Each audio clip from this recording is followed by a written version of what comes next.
और mic connect कीजिए अपना।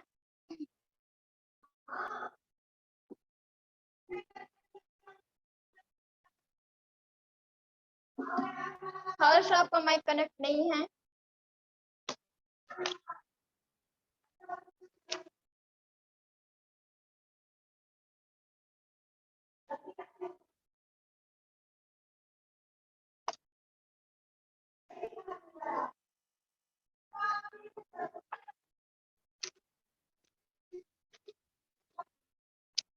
चलिए आज पढ़ते हैं हम लोग क्या,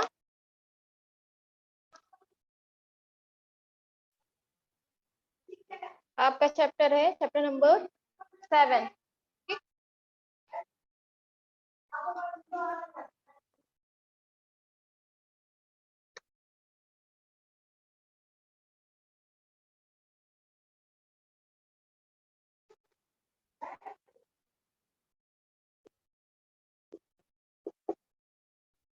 चैप्टर 7 है आपका।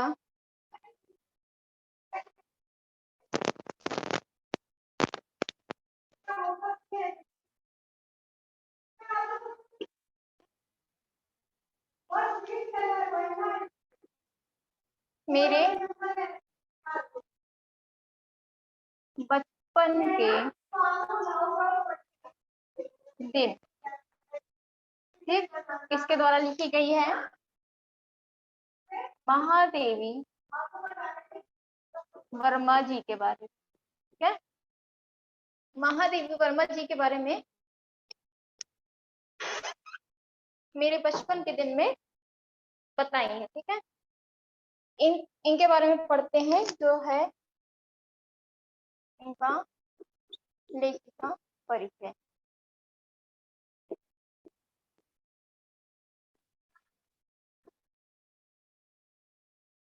इनके बारे में पढ़ते हैं। इन्होंने क्या बताया है कि ये हिंदी साहित्य के छायावादी युग के साहित्य कर्मियों में महादेवी वर्मा का स्थान अविस्मरणीय है। मतलब क्या बताया जा रहा है, जब ये छायावादी युग की है, ठीक है, और इनकी जो स्थान है वो क्या है, बहुत ही ऊंचा है। उनकी वेदना भरी कविताओं के कारण उन्हें आधुनिक युग की मीरा कहा जाता है। इन्हें क्या कहा जाता है? इन्हें आधुनिक मतलब मॉडर्न, आधुनिक युग की मीरा किसे कहा गया है? महादेवी वर्मा जी को। ठीक, आधुनिक युग की मीरा। इनके बारे में पढ़ते हैं। इनका जन्म कब हुआ था? महादेवी वर्मा जी का हुआ था सन 1907 में। कहाँ? 1907 ईस्वी में उत्तर प्रदेश के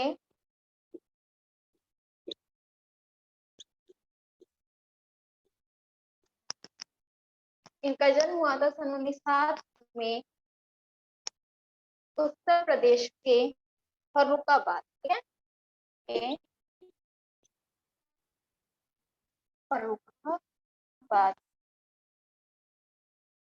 नगर में हुआ था। प्रयाग विश्वविद्यालय से उन्होंने संस्कृत में स्नातकोत्तर की उपाधि मतलब स्नातक की उपाधि प्राप्त की। ये जो होता है उनका स्नातक कहते हैं, और स्नातक जो बीए के बाद एमए होता है, ठीक है, मास्टर डिग्री जिसे कहा जाता है, प्राप्त की।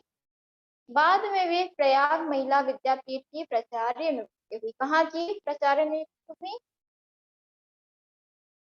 प्रयाग महिला विद्या,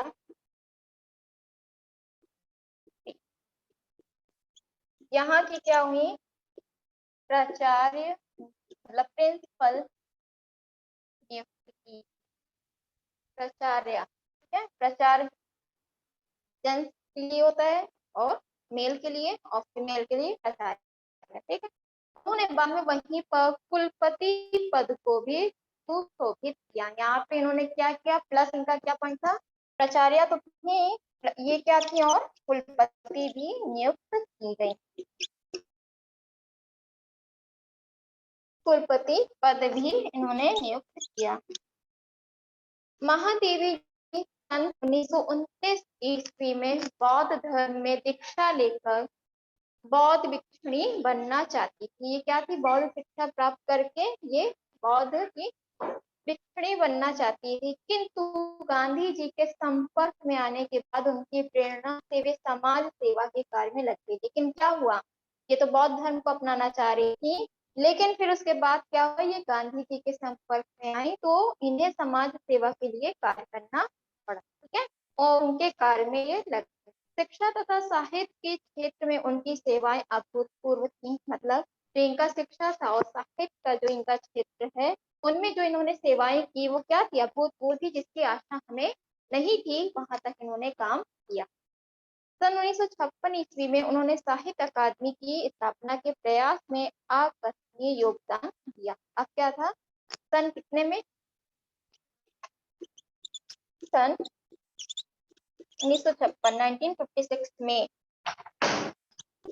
ईस्वी में इन्होंने क्या किया? साहित्य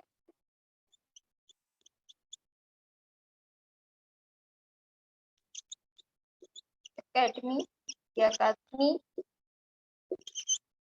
की स्थापना के प्रयास। ठीक है, सन 1987 में 1987 में ईस्वी में इनका क्या हुआ?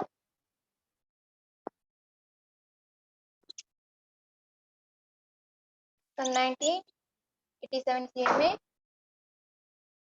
उनका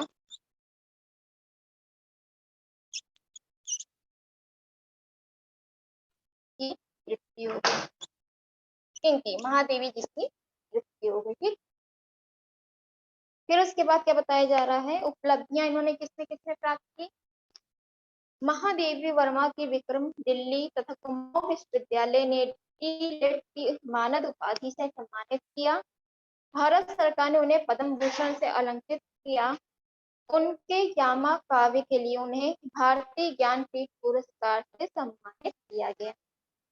उनकी साहित्यिक सेवाओं को देखते हुए उत्तर प्रदेश सरकार ने उन्हें विधान परिषद का सदस्य भी मनोनीत किया था। यहाँ पे क्या बताया जा रहा है? इन्होंने क्या कहाँ उपाधि प्राप्त की? महादेवी वर्मा को विक्रम की उपाधि मिली थी, दिल्ली की, तथा और डी.लिट की मानद उपाधि से सम्मानित किया गया था। उसके बाद इन्होंने क्या बताया जा रहा है कि भारत सरकार ने इन्हें पद्म भूषण से अलंकृत किया था। इन्होंने पद्म भूषण भी दिया। किसके लिए? उनके यामा काव्य के लिए। ठीक है, भारतीय ज्ञानपीठ पुरस्कार से सम्मानित किया गया। इनकी रचनाएं क्या थी? महादेवी जी की प्रमुख रचनाएं जो थी, काव्य कृतियां, मतलब उसमें क्या है? नीरजा, रश्मि, निहार, संध्या गीत, दीप शिखा, यामा। और गद्य रचना इनकी क्या है? अतीत के चलचित्र, स्मृति की रेखाएं, मेरा परिवार, पथ के साथी, श्रृंखला की कड़ियां। ये सब क्या है? इनके गद्य रचनाएं। अब इनकी साहित्यिक विशेषताएं क्या है? कहाँ पर? महादेवी जी के काव्य और गद्य परक साहित्य में मानवतावादी धारा का प्रवास करते हैं। मतलब क्या? इन्होंने जो गद्य में काम किया है उसके लिए क्या है? ये मानवतावादी। ठीक है, मानव के लिए बहुत ही कार्य उन्होंने किया।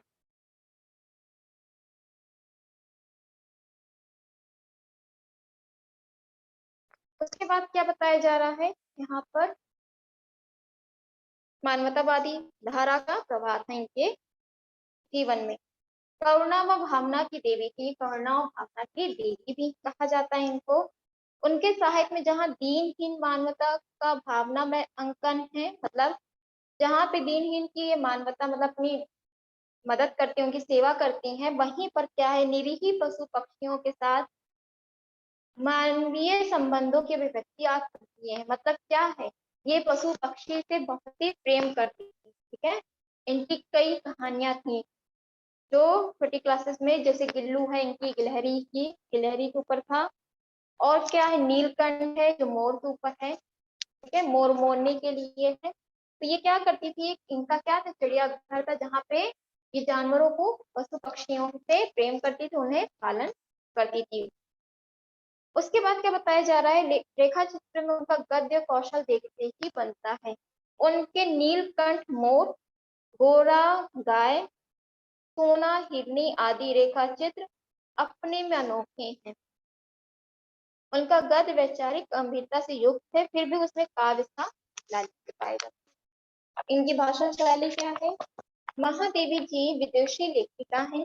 संस्कृत का गहन अध्ययन करने के कारण इन्होंने क्या किया? संस्कृत का गहन मतलब बहुत ही गहरा अध्ययन किए थे, डीप तक जाकर, ठीक है। और इनके गद्य में संस्कृत में पदावली का समावेश तो अवश्य हुआ है, किंतु वह दुर्बोध कहीं नहीं। सरल सहज व प्रभावपूर्ण भाषा का प्रयोग है। इनकी भाषाओं में किसका प्रयोग सबसे ज्यादा किया गया? सरल, सहज, आसानी से जो लिखा जा सके, प्रभावपूर्ण। उनकी शैली आवश्यकता के अनुरूप चलती रहती है, कभी विवेचनात्मक, कभी वर्णनात्मक, कभी चित्रात्मक, तो कभी भावनात्मक। ये क्या है? इनके शैली के गुण है। इनकी शैली एक ही पे नहीं लेके चलती, इनकी शैली ढलती रहती। किस चीज पर? कभी विवेचनात्मक हो सकता है, विवेचन की बात की जा सकती है, कभी उसमें वर्णन की बात की जा सकती है, कभी चित्रात्मक, उसमें चित्र से प्रदर्शित किया जाता है, कभी भावनात्मक, ठीक है, भावनात्मक शैली का भी प्रयोग करते हैं। अब हिंदी साहित्य में इनका स्थान कहाँ पर है? महादेवी जी छायावादी हैं, ये तो पता है। महादेवी जी क्या है? जो है ये छायावादी युक्ति है, ठीक। छायावादी कवि हैं। इनकी कविताओं में जहाँ वेदना, आध्यात्मिकता, रहस्यवाद व छायावाद की कृतियां हैं व प्रवृत्तियां हैं, वहीं आपका गद्य स्वदेश है, जिसमें विचार अनुभूति का समन्वय। क्या है इसमें? इसमें क्या है? आध्यात्मिकता पाई जाती है, रहस्यवाद पाया जाता है इनकी रचनाओं में, और गद्य का उद्देश्य भी है, जिसमें विचार अनुभूति दोनों का समन्वय होता है। मेरा परिवार में उन्होंने पशु पक्षियों के प्रति अपनी आत्मीयता दिखाई, ठीक। अब यहाँ से पढ़ते हैं मेरे बचपन के दिन। अब इसके इनके बारे में पढ़ते हैं कि इन्होंने मेरे बचपन के दिन के बारे में इन्होंने क्या लिखा है, ठीक। बचपन की स्मृतियां में एक विचित्र सा आकर्षण होता है। यहाँ पे क्या बताया जा रहा है? क्या बताया जा रहा है कि जो बचपन की स्मृतियां मतलब यादें जो होती हैं, हमारी भी बचपन की कुछ ना कुछ यादें हैं, तो उसमें एक अजीब सा अद्भुत सा क्या आकर्षण होता है कि उसकी ओर हम खींचते जाते हैं। कभी कभी लगता है जैसे सपने में सब देखा होगा, मतलब उस बचपन से हम निकल के हम आते हैं, लेकिन हमको जब उस बचपन की बातों को सोचने लगते तो ऐसा लगता है कि कोई हम सपना देख रहे थे या उस पड़ाव में चले गए हैं। अपने परिवार में मैं कई पीढ़ियों के बाद उत्पन्न हुई। वो क्या बता रही महादेवी वर्मा जी कि हम अपने परिवार में कई पीढ़ी के बाद इनका जन्म हुआ था। मेरे परिवार में प्राय 200 वर्षों तक कोई लड़की थी ही नहीं। मतलब पीढ़ी दर पीढ़ी चलती गई, लेकिन इनकी पीढ़ी में क्या था? लड़की का कोई भी जन्म नहीं हुआ था। ये क्या बता रही हैं? ये कई पीढ़ी के बाद महादेवी जी का जन्म हुआ, ठीक। सुना है उसके पहले लड़कियों को पैदा होते ही परम धाम भेज देते। परम धाम का मतलब है स्वर्ग, मतलब मार दिया जाता था, ठीक है। लड़कियों को पैदा होते ही उनको स्वर्ग भेज दिया जाता था। फिर मेरे बाबा ने बहुत दुर्गा पूजा की। इनके जो बाबा थे, बाबा में दादा जो होते हैं, बाबा ने बहुत दुर्गा पूजा की। हमारी कुल देवी दुर्गा थी, जो इनके हर घर में कुल देवी पूजा होती है, जो उनके परंपरा जो होती है, रीति रिवाज के अनुसार जो देवी की पूजा चली आती है उसी को कुल देवी कहते हैं। तो इनकी कुल देवी क्या थी? दुर्गा जी थी। मैं उत्पन्न हुई तो मेरी बड़ी खातिर हुई, ठीक है। और मुझे वहां सब नहीं सहना पड़ा जो अन्य लड़कियों को सहना पड़ता था। महादेवी वर्मा जी बता रही हैं कि जैसे पैदा होते ही लड़कियों को मार दिया जाता था, लेकिन मुझे नहीं मारा गया, जो और लड़कियों को दर्द सहना पड़ता था। परिवार में बाबा फारसी या उर्दू जानते थे। जो परिवार हमारा उसमें इनके जो बाबा थे, दादा थे, वो क्या जानते थे? उर्दू और फारसी जानते थे। पिता जी ने क्या पढ़ा था? अंग्रेजी पढ़ी थी। हिंदी का कोई वातावरण। महादेवी वर्मा जी क्या बता रही हैं कि वहां पर क्या था? उर्दू थी, फारसी थी, अंग्रेजी थी, लेकिन हिंदी का कोई भी एनवायरमेंट मतलब वातावरण नहीं। मेरी माता जबलपुर से आई थी। अब क्या बता रही है कि जो मेरी माता है वो कहाँ से आई है, जबलपुर से आई हैं। तब वे अपने साथ हिंदी लाई। तब वो जो मेरी माता जबलपुर से आए तो उन्होंने अपने साथ हिंदी लाया। वे पूजा पाठ भी बहुत करती थी। वो क्या करती थी, पूजा पाठ भी करती थी। पहले पहल उन्होंने मुझको पंचतंत्र पढ़ना सिखाया। सबसे पहले इनको क्या सिखाया गया कि पंचतंत्र कैसे पढ़ा जाता है। ठीक। बाबा कहते थे इसको हम विदुषी बनाएंगे। विदुषी मतलब ज्ञानी। विदुषी। मेरे संबंध में उनका विचार बहुत ऊंचा है। क्या बता रही हैं महादेवी वर्मा जी अपने बाबा के बारे में बता रही कि इनके जो बाबा थे इनके लिए बहुत कुछ किए थे, इन्हें ज्ञानी बनाना चाहते थे और इनका विचार जो था बहुत ही ऊंचा। इसलिए पंचतंत्र भी पढ़ा मैंने, संस्कृत की पढ़ी। ये अवश्य चाहते थे कि मैं उर्दू फारसी सीख लूं। ये क्या बता रहे हैं, ये चाहते थे कि मैं क्या करूं, उर्दू फारसी सीख लूं। लेकिन वहां मेरे वश की नहीं। ये महादेवी वर्मा जी को वो चीज समझ में नहीं आती थी, उर्दू और फारसी। लेकिन इनके बाबा चाहते थे कि महादेवी वर्मा जी उर्दू फारसी भी पढ़ना सीखें। माँ थोड़ी संस्कृत जानती थी। तो माँ थी इनकी, वो क्या जानती थी, संस्कृत पढ़ना जानती थी।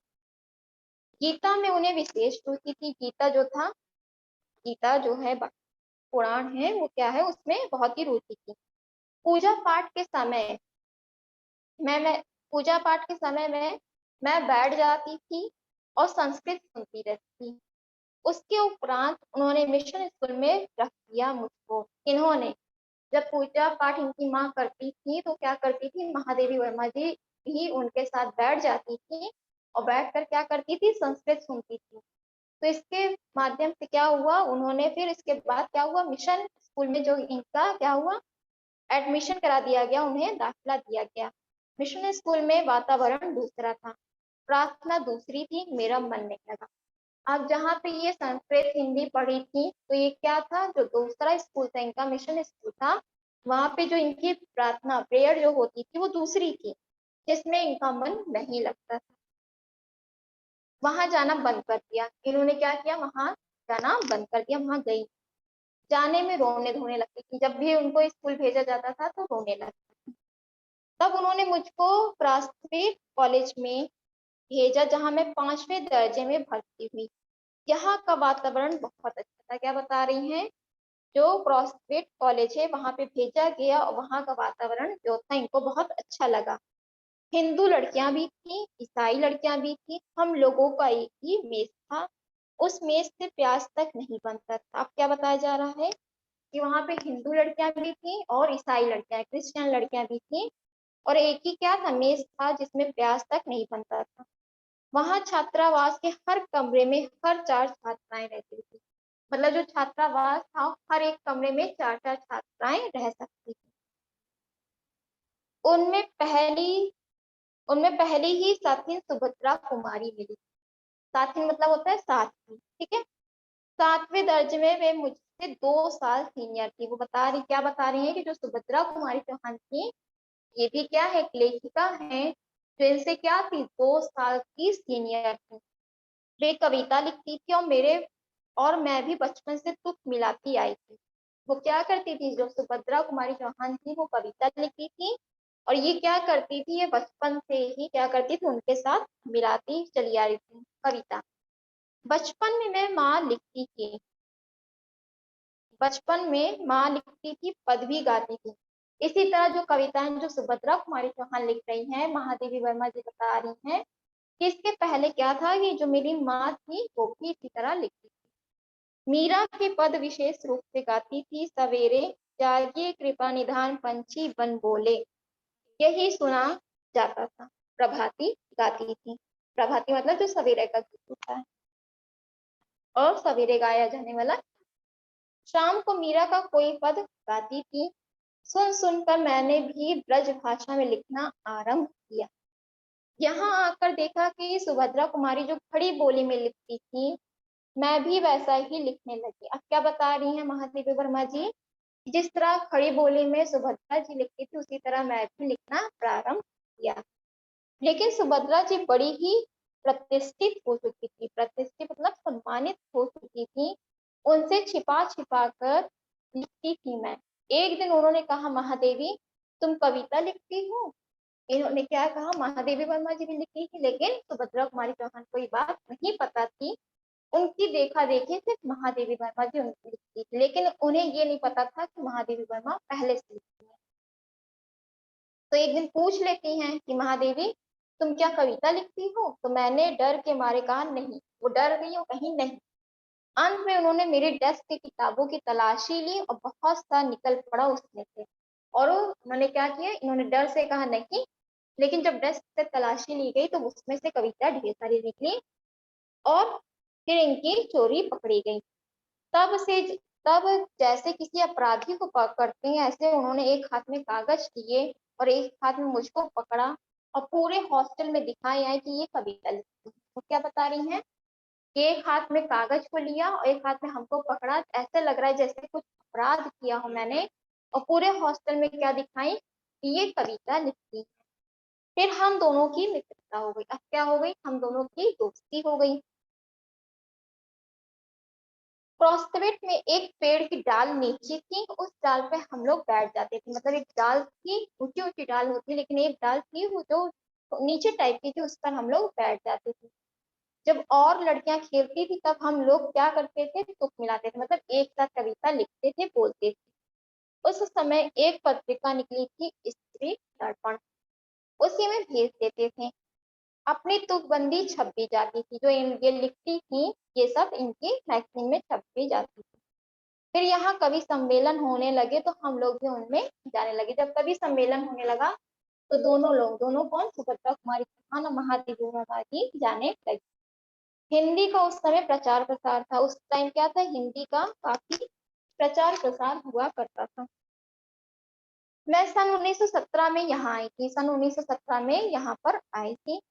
उसके उपरांत गांधी जी का सत्याग्रह आरंभ हुआ और आनंद भवन स्वतंत्रता के संघर्ष का केंद्र हो गया। जहां तहां हिंदी का भी प्रचार चलता था, कवि सम्मेलन होते थे, प्रोस्पेक्ट से मैडम हमको साथ लेकर जाती थी। यहाँ पे क्या बताया जा रहा है, जहां भी हिंदी का सम्मेलन होता था इनकी टीचरें इन दोनों को लेके जाती।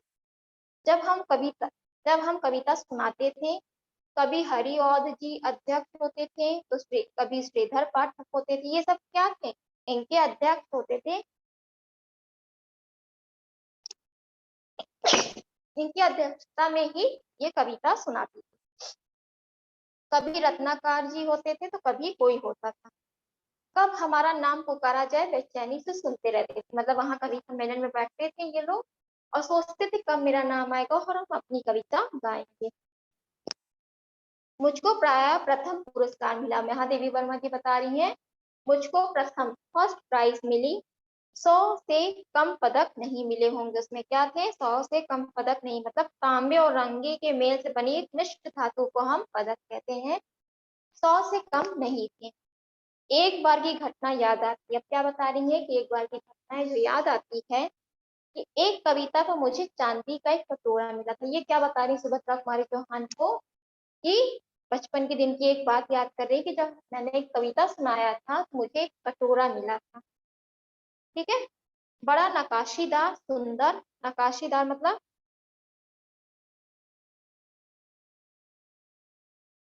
पदक मतलब होता है पुरस्कार, और नकाशीदार का मतलब होता है बेल बूटे की काम से युक्त है। उस दिन सुभद्रा नहीं गई थी। उस दिन क्या थी, जिस दिन मुझे कटोरा मिला था चांदी का, उस दिन सुभद्रा नहीं गई थी। सुभद्रा प्राय नहीं जाती थी कवि सम्मेलन में, वो जल्दी नहीं जाती थी। मैंने उनसे आकर कहा देखो यहाँ मिला। वो दिखाती है कि देखो मेरी, मुझे यह कटोरा मिला, सुभद्रा जी को दिखाती है। सुभद्रा ने कहा ठीक है, अब तुम एक दिन खीर बनाओ, मुझको इस कटोरे में खिलाओ। अब सुभद्रा जी महादेवी वर्मा जी से क्या कहती हैं कि ठीक है, ये पुरस्कार तुमको मिला है, अब तुम एक दिन क्या करो, ये कटोरे में खीर बनाओ और मुझे खिलाओ। उसी बीच आनंद भवन में बापू आए, मतलब गांधी जी आए आनंद भवन में। हम लोग सब अपने जेब खर्च में से हमेशा एक एक दो दो आने देश के लिए बचाते थे, और जब बापू आते थे तो वह पैसा उन्हें हम लोग दे देते थे। उस दिन जब बापू के पास मैं गई तो अपना कटोरा भी लेती गई। और जब ये क्या कि जो इनको पुरस्कार मिला था कटोरा, ये बाबू जी के पास लेके गई, बापू के पास मतलब गांधी जी के पास। मैंने निकाल कर बापू को दिखाया, मैंने कहा कविता सुनाने पर मुझे यह कटोरा मिला। उन्होंने क्या बताया बापू जी को कि जब मैंने कविता सुनाई तो यह कटोरा मुझे मिला। कहने लगे अच्छा दिखा दो मुझको, तो ये भी दिखाने लगती हैं। मैंने कटोरा उनकी ओर बढ़ा दिया। मैंने क्या किया, कटोरा उनकी ओर बढ़ाया और उसे हाथ में लेकर बोले तू दे देती है इसे, अब मैं क्या कहती। अब क्या कह रहे गांधी जी, क्या कहते हैं, वो कटोरा जो था वो कहते अच्छा दिखाओ, जब दिखाते तो ले लेते हाथ में और कहते क्या ये कटोरा मुझे दे दोगी। अब महादेवी वर्मा जी क्या नहीं बोलती, तो ने अब वो सोचने लगी अब मैं क्या बोलूं। तो मैंने दे दिया और लौट आई। मैंने कहा ठीक है ले लीजिए आप, और मैं लौट आई। दुख यह हुआ कि कटोरा लेकर कहते कविता क्या है। अब इनको क्या दुख हो रहा था कि आप कटोरा तो ले लिए, लेकिन ये नहीं पूछा कि किस कविता पे आपको ये कटोरा मिला। इनको इसी बात का दुख था। पर कविता सुनाने का उन्होंने नहीं कहा, पर लेकिन कटोरा तो ले लिए लेकिन कविता सुनाने को नहीं कहा। लौट कर अब मैंने सुभद्रा जी से कहा कि कटोरा तो चला गया। सुभद्रा जी को बताती है कि कटोरा तो चला गया। तो सुभद्रा जी ने कहा और जाओ दिखाने। तो वो क्या कहती हैं कि सुभद्रा जी कहती है और जाओ दिखाओ। फिर बोली देखो भाई खीर तो तुमको बनानी ही होगी। तो सुभद्रा जी क्या बताती हैं, कटोरा तो तुम्हारा चला गया लेकिन अब तुमको खीर तो बनानी ही होगी। अब तुम चाहे पीतल की कटोरी में खिलाओ चाहे फूल, ठीक है। वो कह रही है तुमको तो खीर बनानी है, चाहे तुम अब पीतल में खिलाओ चाहे तुम फूल के कटोरे में खिलाओ, लेकिन तुमको फूल का कटोरा तांबे का होता है, ठीक है। एक मिश्र धातु होती है। और फिर भी मुझे मन ही मन प्रसन्नता हो रही थी कि पुरस्कार में मिला अपना कटोरा मैंने बापू को दे दिया। लेकिन अंदर से खुशी भी हो रही थी कि मुझे जो कटोरा मिला मैंने बापू को दे दिया। सुभद्रा जी छात्रावास छोड़कर चली गई। सुभद्रा जी क्या की छात्रावास, क्योंकि सीनियर थी उनकी पढ़ाई कंप्लीट हो गई थी, आवास छोड़कर चली गई। तब उनकी जगह एक मराठी लड़की जयबुनिसा हमारे कमरे में आकर गई। जब वो चली गई सुभद्रा जी तो उसकी जगह पे एक लड़की कौन आई, जेबुनिसा हमारे कमरे में आकर रही। वह कोल्हापुर से आई थी। जेबुन मेरा बहुत सा काम कर देती। ये जो जेबुन थी वो महादेवी वर्मा जी का बहुत सा काम करती थी। वह मेरी डेस्क साफ कर देती थी, किताबें ठीक से रख देती थी और इस तरह से मुझे कविता के लिए कुछ और अवकाश मिल जाता था। जेबुन मराठी शब्दों से मिली जुली हिंदी बोलती थी। मैं भी उससे कुछ कुछ मराठी सीखने लगी थी। वहाँ एक उस्तानी जी थी जीनत बेगम। जैबुन जब इकड़े तिकड़े या लोकर लोकर, क्या कह रही हैं कि जो जब जेबुन जब इकड़े तिकड़े या लोकर लोकर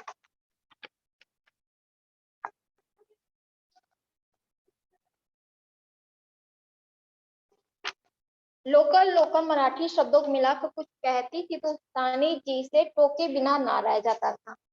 जो उस्तानी थी जब जेबुन जब मराठी के कुछ शब्द को मिला जुला कर बोलती थी तो उस्तानी जो थी वो टोके बिना उनको नहीं रह जाता। वह देशी कौआ मराठी बोली जेबुन कहती थी, नहीं उस्तानी जी यहाँ मराठी कौवा मराठी बोलता है। जेबुन मराठी महिलाओं की तरह किनारीदार साड़ी और वैसा ही ब्लाउज पहनती थी। कहती थी हम मराठी हूँ तो मराठी बोलेंगे। उस समय यह देखा मैंने सांप्रदायिकता नहीं थी जो अवध की लड़कियां थी। वे आपस में अवधी बोलती थी, बुंदेलखंड की आती थी तो बुंदेली बोलती थी, कोई अंतर नहीं आता था। और हम पढ़ते थे हिंदी। उर्दू भी हमको पढ़ाई जाती थी परंतु आपस में हम अपनी भाषा से ही बोलते थे। वह बहुत बड़ी बात थी। हम एक मेज में खाते थे, एक प्रार्थना में खड़े होते थे, कोई विवाद नहीं होता था। मैं जब विद्यापीठ आई तब तक मेरे बचपन का वही क्रम चला तो आज तक चलता आ रहा। कभी कभी बचपन के संस्कार ऐसे होते कि हम बड़े हो जाते हैं तब तक चलते हैं। क्या बता रही महादेवी वर्मा जी कि कभी कभी हमें बचपन में इस तरह के संस्कार मिल जाते हैं कि हम जब अपना लेते हैं तो वो बहुत बड़ो जब तक बड़े हो रहते हैं तब तक हम उसको लेकर चलते हैं। बचपन का एक और भी संस्कार था, जो हम जहाँ रहते थे वहां जवारा के नवाब रहते थे, उनकी नवाबी छिन गई थी। वे बेचारे एक बंगले में रहते थे, उसी कंपाउंड में हम लोग रहते थे। बेगम साहिबा कहती थी हमको ताई कहो। वहां पे क्या थे, नवाब साहब रहते थे, उनकी जो बेगम थी साहिबा वो कहती थी हमको तुम लोग क्या कहो, ताई कहो, ठीक है, हमको ताई कहो। हम लोग उनको ताई साहिबा कहते थे। उनके बच्चे हमारी माँ को चाची जान कहते थे। हमारे जन्मदिन वहां मनाए जाते थे, उनके जन्मदिन हमारे यहाँ मनाए जाते थे। उनका एक लड़का था, उसको राखी बांधने के लिए वे कहती थी कि बहनों को राखी बांधनी चाहिए। राखी के दिन सवेरे से उसको पानी भी नहीं देती। कहती थी राखी के दिन बहनें राखी बांध जाए तब तक भाई को निराहार, मतलब कि बिना कुछ खाए पिए रहना चाहिए। बार बार कहलाती थी कि भाई भूखा है, बैठा है राखी बंधवाने के लिए। फिर हम लोग जाते थे, हमको लहरिए या कुछ मिलते थे, मतलब रंग बिरंगी धारियों लहरों वाली साड़ियां या फिर कुछ और गिफ्ट मिलता था। इसी तरह मुहर्रम में हरे कपड़े उनके बनते थे तो हमारे भी बनते थे। फिर एक हमारा छोटा भाई हुआ, वहां तो ताई साहिबा ने पिताजी से कहा देवर साहब से कहो वहां मेरा नेक ठीक करके रखे, मैं शाम को आऊंगी। वे कपड़े वपड़े लेकर आई। हमारी माँ को वे दुल्हन कहती थी। कहने लगी दुल्हन जिनके ताई चाची नहीं होती तो वे अपनी माँ के कपड़े पहनते हैं, नहीं तो 6 महीने तक चाची ताई पहनती। मैं इस बच्चे के लिए कपड़े लाई हूँ, यह बड़ा सुंदर है, मैं अपनी तरफ से इसका नाम मनमोहन रखती हूँ। वही प्रोफेसर मनमोहन वर्मा आगे चलकर जम्मू यूनिवर्सिटी के वाइस चांसलर, मतलब चांसलर मतलब होता है कुलपति रहे। गोरखपुर यूनिवर्सिटी के, जो गोरखपुर यूनिवर्सिटी के भी रहे। कहने का तात्पर्य यह है कि मेरे छोटे भाई का नाम वही चला जो ताई साहिबा ने रखा था। उनके यहाँ भी हिंदी चलती थी, उर्दू भी चलती थी, जो अपने घर में वे अभी भी बोलते थे। वातावरण ऐसा था कि उस समय हम लोग बहुत निकट थे। आज की स्थिति देखकर लगता है जैसे वह सपना ही था। आज वह सपना हो गया। शायद वह सपना सत्य हो जाता, भारत की कथा कुछ और। यहाँ पे क्या कहने का मतलब है कि यहाँ पे बताया जा रहा है कि जैसे इन्होंने हिंदू मुस्लिम में कोई अंतर नहीं रखा। हिंदू में राखी होता है तो ये जो नवाब साहिबा थी, ताई जी जो थी, वो जाके क्या करती थी, राखी बंधवाती थी। और जब मुहर्रम होता था या कोई ईद होता था, त्योहार होता था, तो कपड़े भी क्या किया जाता था, खरीदे जाते थे और हरे कपड़े पहने जाते थे। तो वहां की संस्कृति अलग थी, ठीक है। अब क्या हो गया, भेदभाव आ गया है। धर्म में तो भेदभाव आया है, यहाँ तो अब तो कास्ट में भी भेदभाव आ गया है, ठीक है। यहाँ पे यही बताया जा रहा है कि अगर इस चीज को ना माना जाता तो हमारा भारत और कुछ होता, ठीक है, हमारा भारत की तरक्की और कुछ होती। तो यहीं पे महादेवी वर्मा जी बता रही हैं ये सत्य है कि अगर भेदभाव करना छोड़ दें तो हमारे भारत की जो स्थिति वो और अलग होगी, ठीक है। यहाँ तक समझ में आ गया। अब इसके बाद जो इसके दिए गए क्वेश्चन है, महादेवी वर्मा जी का जो जीवन परिचय है, लेखिका परिचय लिख लीजिएगा। बाकी जो है नेक्स्ट क्लास में हम लोग